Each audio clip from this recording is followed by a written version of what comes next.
Ang mahal nito it's 237 pesos. So, this better be good. Use my face, wala akong makeup. But I'm using this matcha powder. It's matcha milk, so it's already sweet on its own. Hindi mo na kailangan ng mag-add ng sweetener. Just add milk and ice. So, it's a no-brainer matcha. I link this na lang below. From Uji Kyoto, it's a Chujiri matcha. I don't know ano yung connect niya sa Chujiri, you know, Chujiri Cafe, the cafe place here. But yeah, let's make some matcha. Ito siya. Can you see? So I have a bowl here. Let's put, sabi, 3 teaspoons. So, oh my god, I don't know. Is this a teaspoon? Wait, ang kalat ko. 1, 2, 3. Okay, dagdagan ko pa para makonti. Kasi yung problem sa matcha na to, kailangan marami kang ilagay. Kasi yun nga, it's already sweet on its own. So, para matikman mo talaga yung matcha. Ayan, this is our matcha. I got some water lang. And ayan. Wala pa ako nung bowl, matcha bowl. Tsahan? Tsahan ba yun?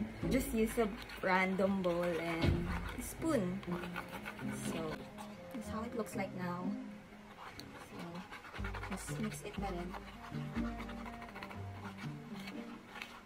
Lagay ko na yung milk. Wait, okay na ba yan? Itagdagan na ba ng konti? You have the milk. So, this one, mas malabnaw siya. And mas matabang kaysa sa outside. Outside, pagpalit na kita kasi laging, I can't find outside anywhere. Or like, meron, but yung maliit lang. And I don't want to buy a lot of that, yung maliit. Kasi, di siya sulit. Siyempre, mas sulit kung yung 1 liter na, diba? So, let's try Oatly for the first time. So, let's put this matcha. Well,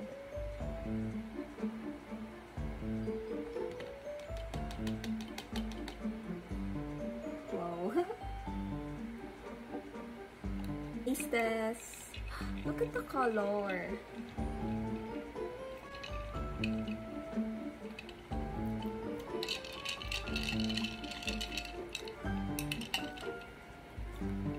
Subtle lang yung, very subtle lang talaga yung taste ng Oatly. Mas light siya compared to outside.